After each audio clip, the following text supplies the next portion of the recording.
Salut à tous, j'espère que vous allez bien. On se retrouve dans cette nouvelle vidéo pour poursuivre avec la formation Introduction à la cybersécurité dans laquelle nous allons parler de l'hygiène en informatique.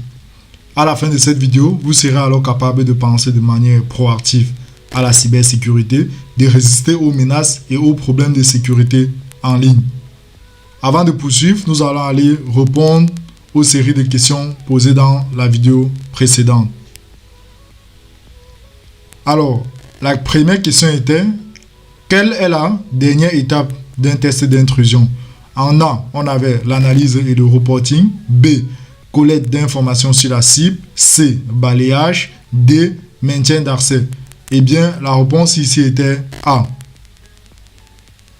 La deuxième question était: lequel des outils suivants peut effectuer une analyse du trafic et des ports en temps réel et peut également détecter des analyses de ports, des empreintes digitales et des attaques par débordement de tampons?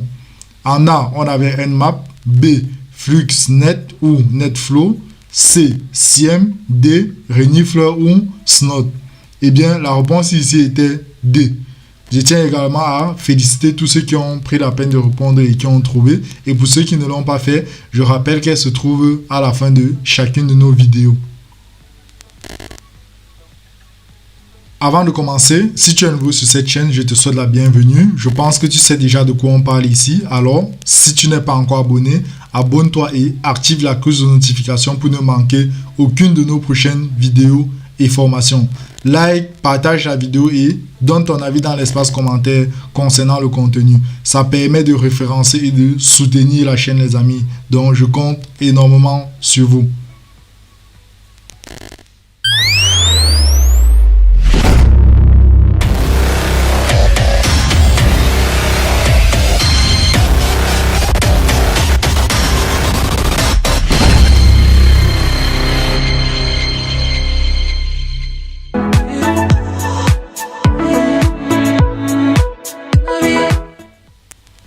Alors, nous allons commencer par définir l'hygiène en informatique. L'hygiène en informatique consiste tout simplement à vous entraîner à penser de manière proactive à la cybersécurité, tout comme vous le faites avec votre hygiène personnelle au quotidien, afin de résister aux menaces et aux problèmes de sécurité en ligne. Le premier grand point que nous allons aborder au niveau de l'hygiène est la sensibilisation et la formation. Je tiens d'abord à vous rappeler que si vous avez visualisé et compris l'ensemble du contenu proposé dans différentes vidéos de cette formation, alors cette partie sur l'hygiène en informatique ne sera qu'une révision pour vous, car la plupart des mesures ici ont été vues et détaillées au cours de la formation. La sensibilisation et la formation. Le premier point dans cette partie est former les équipes opérationnelles à la sécurité des systèmes d'information. Les équipes opérationnelles telles que les administrateurs réseau, sécurité et systèmes, chefs de projet, développeurs, responsables de la sécurité des systèmes d'information ont des accès privilégiés aux systèmes d'information. Elles peuvent par inadvertance ou par méconnaissance effectuer certaines tâches qui peuvent générer des vulnérabilités. Prenons l'exemple du contrôle d'accès. Un responsable peut donner un accès très élevé à un utilisateur, ce qui permettra ainsi à l'utilisateur d'avoir des privilèges système qu'il ne devrait pas.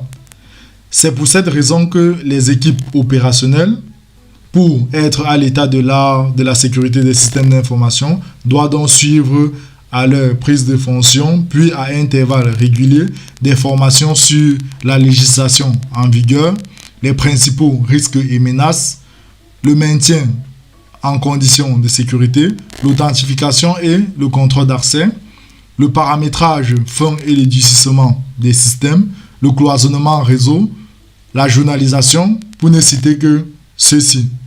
Notez également que cette liste doit être précisée selon le métier des collaborateurs. Le deuxième point que nous allons aborder au niveau de la sensibilisation et la formation est sensibiliser les utilisateurs aux bonnes pratiques élémentaires de sécurité informatique. Chaque utilisateur est un maillon à part entière de la chaîne des systèmes d'information. À ce titre, et dès son arrivée dans l'entité, il doit être informé des enjeux de sécurité, des règles à respecter et des bons comportements à adopter en matière de sécurité des systèmes d'information à travers des actions de sensibilisation et de formation. Il doit être par exemple informé des objectifs et des enjeux que rencontre l'entité en matière de sécurité des systèmes d'information, les informations considérées comme sensibles, les réglementations et obligations légales, les moyens disponibles et participant à la sécurité du système, comme le verrouillage systématique de la section lorsque l'utilisateur quitte son poste, outils de protection de mots de passe, etc. Et pour terminer, les règles et consignes de sécurité régissant l'activité quotidienne, comme le respect de la politique de sécurité, non-connexion d'équipements personnels au réseau de l'entité, non-divulgation de mots de passe à un tiers, non-réutilisation du mot de passe professionnel dans une sphère privée et inversement, signalement d'événements suspects, etc. Le troisième point que nous allons aborder au niveau de la sensibilisation et la formation est la maîtrise de risque de l'infogérance. Lorsqu'une entité souhaite externaliser son système d'information ou ses données, elle doit en amont évaluer les risques spécifiques à l'infogérance, comme la maîtrise du système d'information, action à distance, hébergement mutualisé, etc., afin de prendre en compte dès la rédaction des exigences applicables aux futurs prestataires les besoins et mesures de sécurité adaptées. Il peut s'agir d'étudier attentivement les conditions des offres, la possibilité de les adapter à des besoins spécifiques et les limites des responsabilités du prestataire, d'imposer une liste d'exigences précises au prestataire comme réversibilité du contrat, réalisation d'audit, sauvegarde et restitution des données dans un format ouvert normalisé, maintien au niveau de la sécurité dans le temps et bien d'autres. Notez que pour formaliser cet engagement, le prestataire fournira au commanditaire un plan d'assurance sécurité prévu pour l'appel d'offres. Il s'agit là d'un document contractuel décrivant l'ensemble des dispositions spécifiques que les candidats s'engagent à mettre en œuvre pour garantir le respect des exigences de sécurité spécifiées par l'entité. Nous allons poursuivre avec le deuxième grand point sur cette hygiène qui est connaître le système d'information. Dans cette sous-partie, nous allons parler de l'identification des informations et serveurs les plus sensibles et maintenir un schéma du réseau. Il s'agit alors là de créer et de maintenir à jour un schéma simplifié du réseau ou cartographie représentant les différentes zones IP et le plan d'adressage associé. Les équipements de routage et de sécurité tels que les pare-feux, relais, applicatifs, etc. et les interconnexions avec l'extérieur tels que l'Internet, les réseaux privés et les partenaires. Ce schéma doit également permettre à localiser les serveurs détenteurs d'informations sensibles de l'entité. Le deuxième point à aborder dans cette sous-partie est disposer d'un inventaire exhaustif des comptes privilégiés et le maintenir à jour. Les comptes bénéficiaires de droits spécifiques sont des cibles privilégiées par les attaquants qui souhaitent obtenir un accès le plus large possible au système d'information. Il doit donc faire l'objet d'une attention toute particulière. Il s'agit pour cela d'effectuer un inventaire de ces comptes, de les mettre à jour régulièrement et d'y renseigner les informations suivantes. Les utilisateurs ayant un compte administrateur ou des droits supérieurs à ceux d'un utilisateur standard sur le système d'information. Les utilisateurs disposant de suffisamment de droits pour accéder au répertoire de travail des responsables ou de l'ensemble des utilisateurs. Les utilisateurs utilisant un poste non administré, autant pour moi, par le service informatique et qui ne fait pas, autant pour moi, l'objet de mesures de sécurité éditées par la politique de sécurité générale de l'entité. Le troisième point à aborder ici est organiser les procédures d'arrivée, de départ et de changement de fonction des utilisateurs. Les effectifs d'une entité, qu'elle soit publique ou privée, évoluent sans cesse. Arrivée, départ, mobilité interne. Il est par conséquent nécessaire que les droits et les accès au système d'information soient mis à jour en fonction de cette évolution.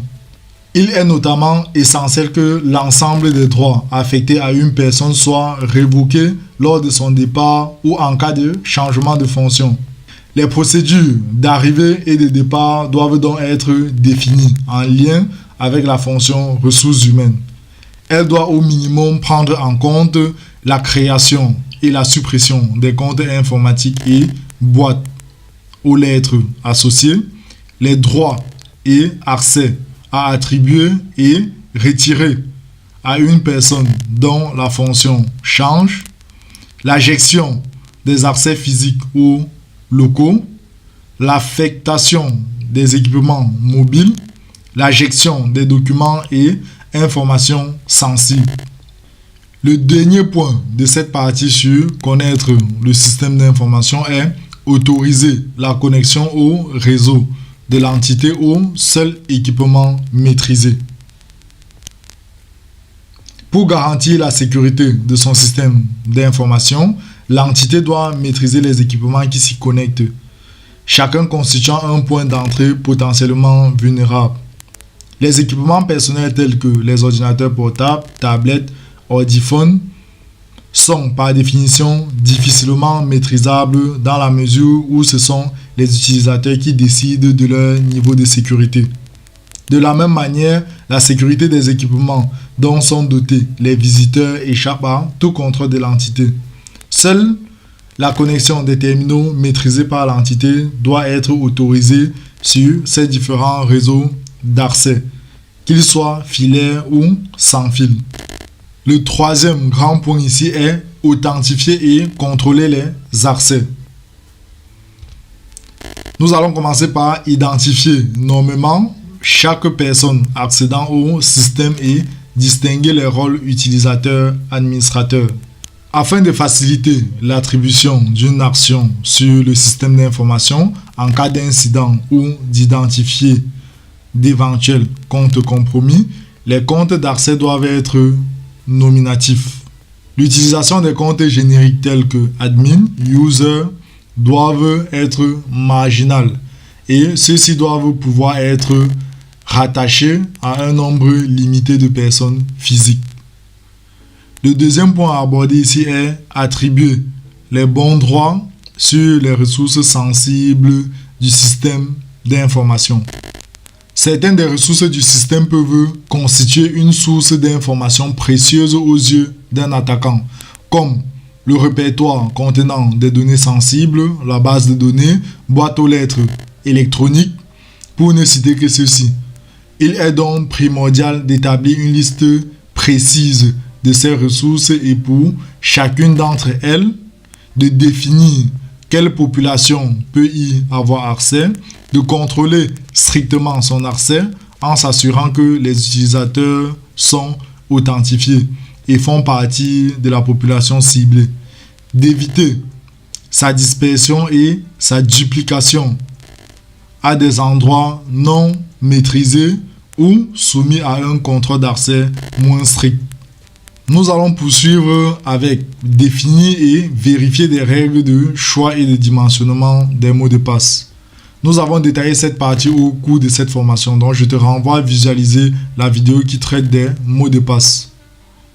Pour encadrer et vérifier l'application de ces règles de choix et de dimensionnement, l'entité pourra recourir à différentes mesures, parmi lesquelles le blocage des comptes à l'issue de plusieurs échecs de connexion, la désactivation des options de connexion anonyme et l'utilisation d'un outil d'audit de la robustesse des mots de passe.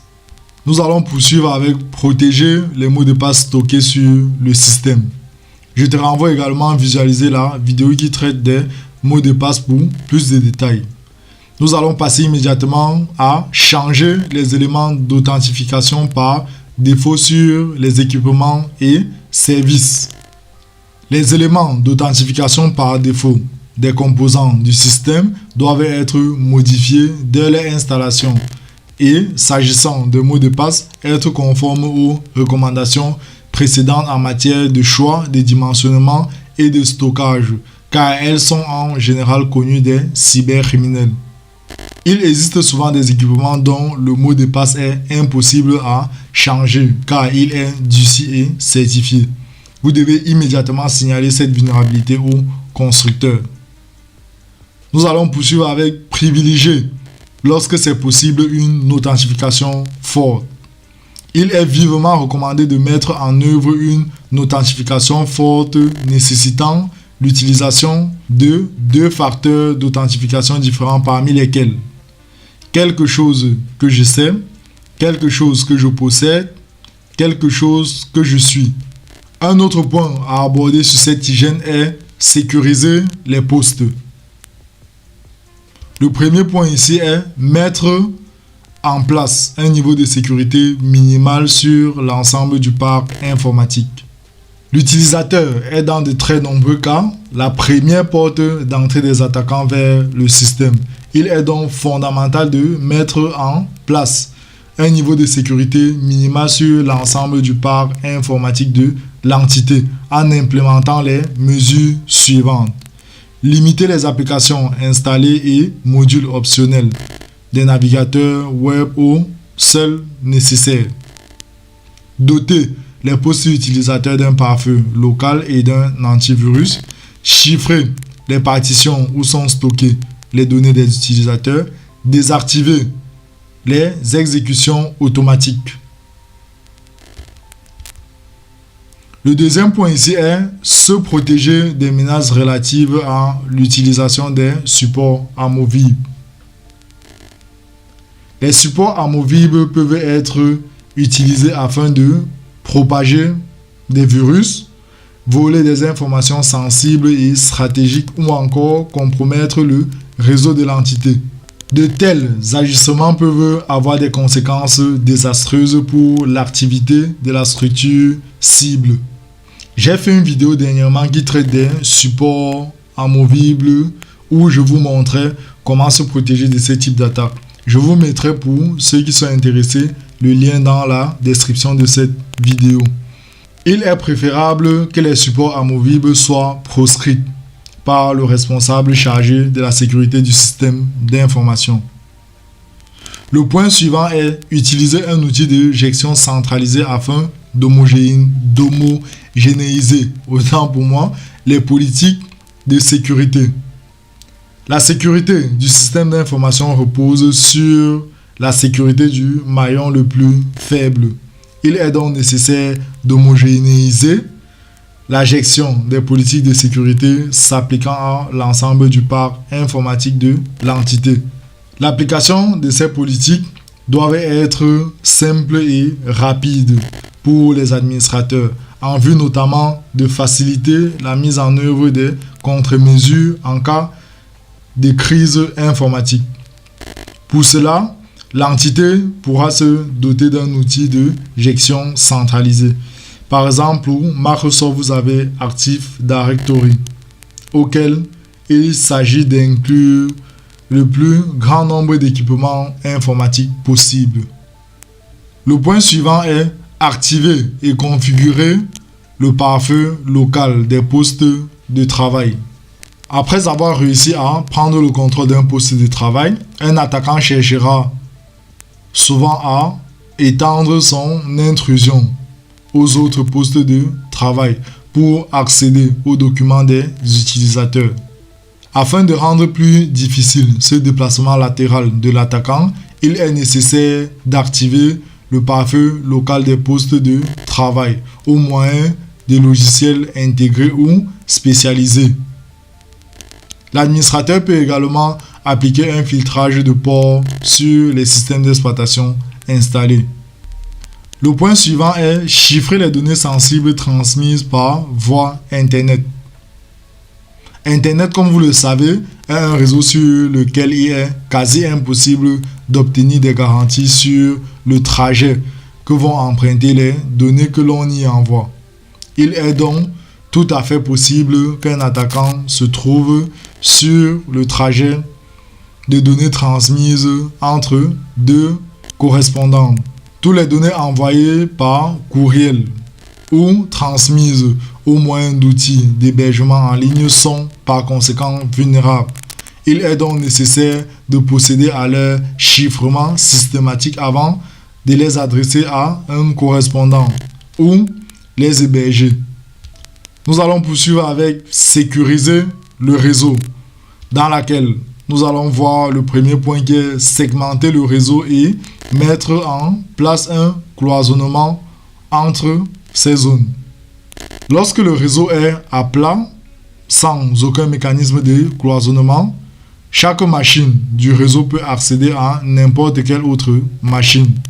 La compromission de l'une d'elles met alors en péril l'ensemble des machines connectées. Un attaquant peut ainsi compromettre un poste utilisateur et ensuite rebondir jusqu'à des serveurs critiques. Il est donc important, dès la conception de l'architecture réseau, de raisonner par segments en zones composées le système ayant des besoins de sécurité homogènes.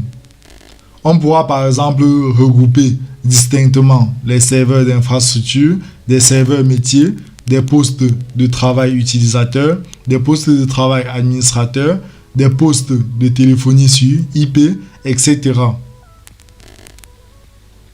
Notez qu'une zone se caractérise alors par des VLAN et des sous-réseaux IP dédiés, voire par des infrastructures dédiées selon sa criticité. Ainsi, des mesures de cloisonnement, telles qu'un filtrage IP à l'aide d'un pare-feu, peuvent être mises en place entre les différentes zones. On veillera en particulier à cloisonner autant que possible les équipements et flux associés aux tâches d'administration. Le deuxième point abordé ici sera s'assurer de la sécurité des réseaux d'accès Wi-Fi et de la séparation des usages.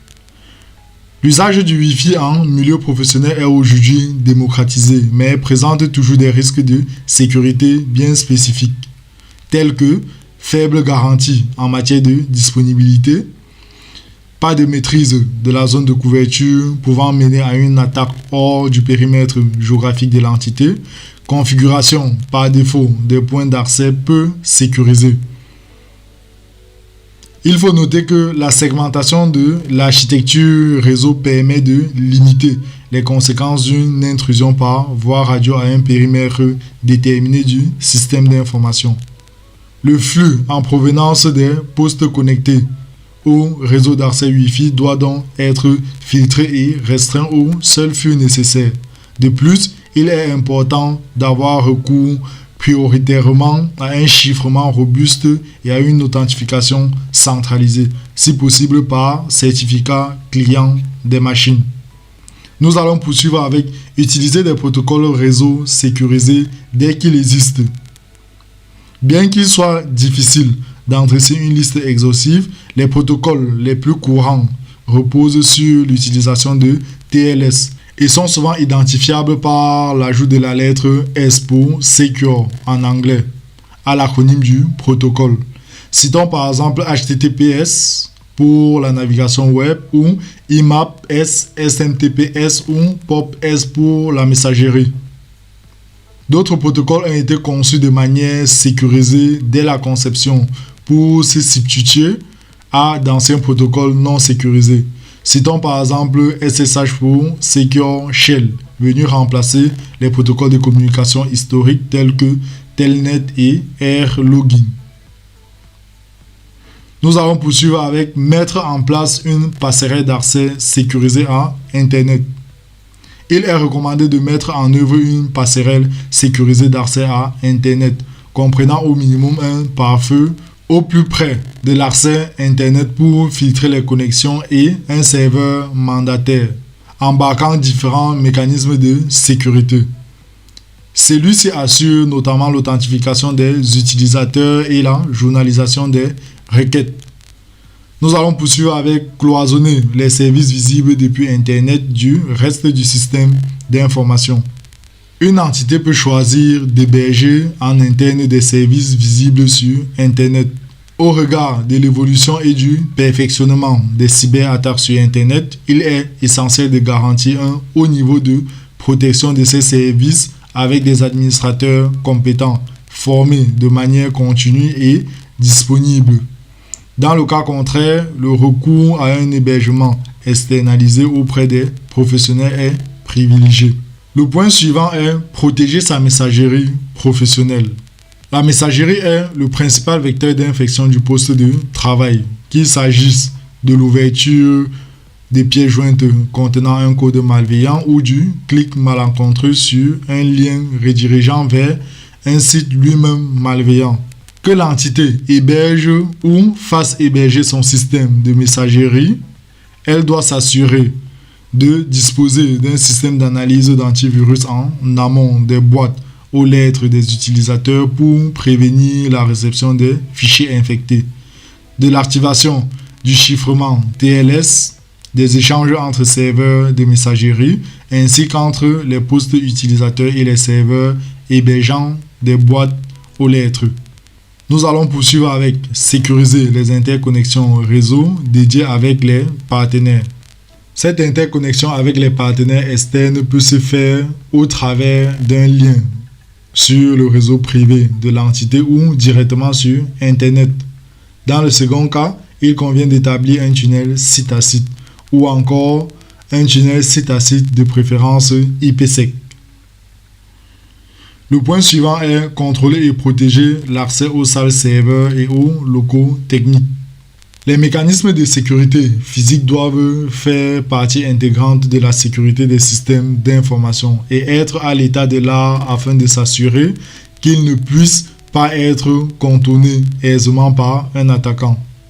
Il convient donc d'identifier les mesures de sécurité physique adéquates et de sensibiliser continuellement les utilisateurs aux risques engendrés par le contournement des règles.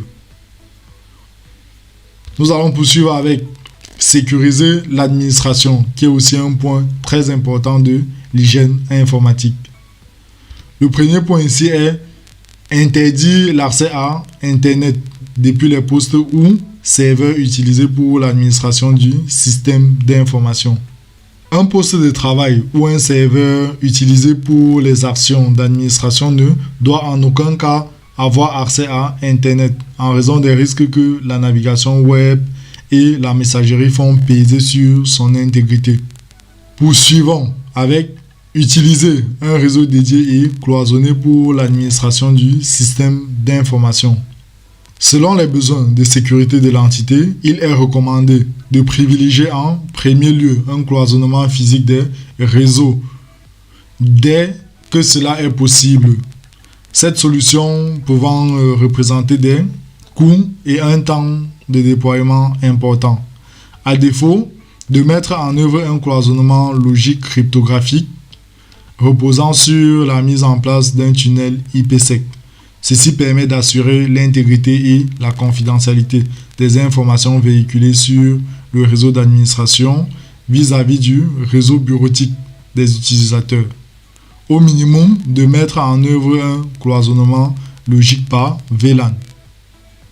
Nous allons poursuivre avec limiter aux stricts besoins opérationnels les droits d'administration sur les postes de travail. Seuls les administrateurs chargés de l'administration des postes doivent disposer de ces droits lors de leurs interventions. L'un des points importants aussi de l'hygiène est de gérer le nomadisme. Le premier point que nous allons aborder ici est prendre des mesures de sécurité physique des terminaux nomades. Les terminaux nomades tels que les ordinateurs portables, tablettes sont par nature exposés à la perte et au vol. Ils peuvent contenir localement des informations sensibles pour l'entité et constituer un point d'entrée vers plus amples ressources du système d'information. Les utilisateurs doivent être sensibilisés pour augmenter leur niveau de vigilance lors de leur déplacement et conserver leurs équipements à portée de vue. Il est également recommandé que les terminaux nomades soient aussi banalisés que possible en évitant toute mention explicite de l'entité d'appartenance. Le deuxième point ici est chiffrer les données sensibles, en particulier sur le matériel potentiellement perdable. Comme son nom l'indique, c'est tout simple. On chiffre les données sur les appareils dont on se déplace avec les appareils mobiles. Le point suivant est sécuriser la connexion au réseau des postes utilisés en situation de nomadisme. Pour garantir un niveau de sécurité optimal, comme nous l'avons mentionné plus haut, il doit être mis en place un tunnel VPN IPsec. Et ce tunnel doit être automatiquement établi et ne pas être débravable par l'utilisateur. En d'autres termes, qu'aucun flux ne doit pouvoir être transmis en dehors de ce tunnel. Le point suivant est adopter des politiques de sécurité dédiées aux terminaux mobiles. Les ordiphones et tablettes font partie de notre quotidien personnel et ou professionnel. La première recommandation consiste justement à ne pas mutualiser les usages personnels et professionnels sur un seul et même terminal. Par exemple, en ne synchronisant pas simultanément comptes professionnels et personnels de messagerie, des réseaux sociaux, d'agenda, etc. Un point important encore de l'hygiène est de maintenir le système d'information à jour. Le premier point que nous allons aborder ici est définir une politique de mise à jour des composants du système d'information. Elles doivent préciser la manière dont l'inventaire des composants du système d'information est réalisé, les sources d'informations relatives à la publication des mises à jour, les outils pour déployer les correctifs sur le parc, l'éventuelle qualification des correctifs et leur déploiement progressif sur le parc. Le point suivant est anticiper la fin de la maintenance des logiciels et systèmes et limiter les adhérences logicielles. Pour anticiper cette obsolescence, un certain nombre de précautions doivent exister, comme établir et tenir à jour un inventaire des systèmes et applications du système d'information. Choisir des solutions dont le support est assuré pour une durée correspondant à leurs utilisations. Assurer un suivi des mises à jour et des dates de fin de support des logiciels. Maintenir un parc logiciel homogène. Nous allons poursuivre avec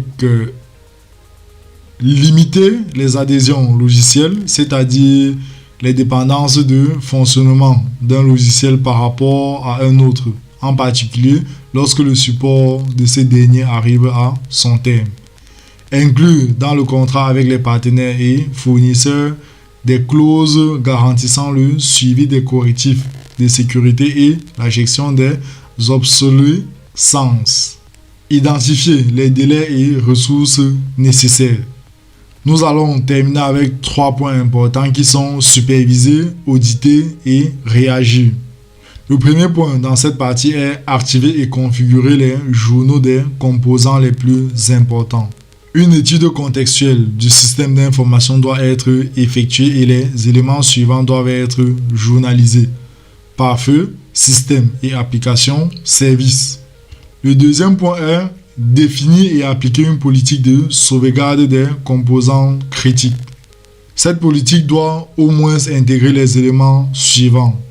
La liste des données jugées vitales pour l'organisme et les serveurs concernés, les différents types de sauvegarde, la fréquence de sauvegarde, la procédure d'administration et d'exécution des sauvegardes, les informations de stockage et les restrictions d'accès aux sauvegardes, les procédures des tests de restauration et La destruction des supports ayant contenu les sauvegardes. Les tests de restauration peuvent être réalisés de plusieurs manières. Systématique, par un ordonnanceur de tâches pour les applications importantes. Ponctuel, en cas d'erreur sur les fichiers. Général, pour une sauvegarde et restauration entière du système d'information. Le point suivant est procéder à des contrôles et audits de sécurité réguliers, puis appliquer les actions correctives associées. La réalisation d'audits réguliers du système d'information est essentielle car elle permet d'évaluer concrètement l'efficacité des mesures mises en œuvre et leur maintenir dans le temps. Ces contrôles et audits permettent également de mesurer les écarts pouvant persister entre la règle et la pratique. Le point suivant est désigner un référent en sécurité des systèmes d'information et le faire connaître auprès du personnel. Ce référent devra être connu de tous les utilisateurs et sera le premier contact pour toutes les questions relatives à la sécurité des systèmes d'information, comme définir des règles à appliquer selon le contexte, vérification de l'application des règles, sensibilisation des utilisateurs et définition d'un plan de formation des acteurs informatiques, centralisation et traitement des incidents de sécurité constatés ou remontés par les utilisateurs. Et nous allons terminer avec le dernier point sur la supervision, l'audit et la réaction avec définir une procédure d'éjection des incidents de sécurité. Une mauvaise réaction en cas d'incident de sécurité peut faire empirer la situation et empêcher de traiter correctement le problème. Le bon réflexe est de déconnecter la machine du réseau pour stopper l'attaque. En revanche, il faut maintenir sous haute tension et ne pas la redémarrer pour ne pas perdre d'informations utiles pour l'analyse de l'attaque. Il faut ensuite prévenir la hiérarchie ainsi que le référent en sécurité des systèmes d'information.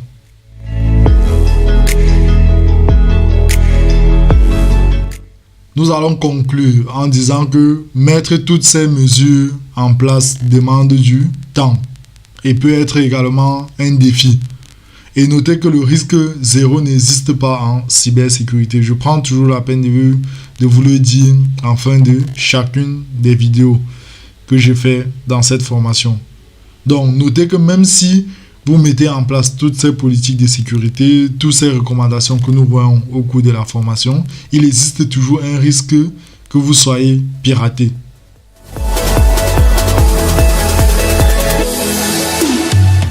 Les questions retenues ici sont: quelle est la bonne réponse parmi les propositions suivantes? En A, vous avez le malware est un virus qui espionne. B, le virus est un malware. C, le malware est un virus. D, le malware et virus, c'est la même chose. La deuxième question ici est: quel rôle joue le SIEM? En A, vous avez la détection des virus sur les postes de travail et la lutte contre la prolifération des malwares. B, le stockage et l'interprétation des logs permettant une analyse des événements de sécurité. C, l'interprétation des logs permettant une analyse des événements de sécurité. D, la mise en œuvre d'une politique de gestion des mots de passe. Donc, prenez la peine de répondre dans les commentaires, les amis, parce que ça permet de voir votre évolution également. Donc, ceci achève le contenu de cette présentation et comme je vous l'ai dit en tout début de vidéo, si tu es nouveau sur la chaîne, abonne-toi et active la cloche de notification. N'oublie pas surtout de partager la vidéo car cela permet d'agrandir la communauté et de soutenir la chaîne. N'oubliez pas également de liker la vidéo, de commenter, donnez-nous votre avis dans les commentaires parce que c'est très important. Je vous remercie pour votre suivi et à très vite dans une prochaine vidéo.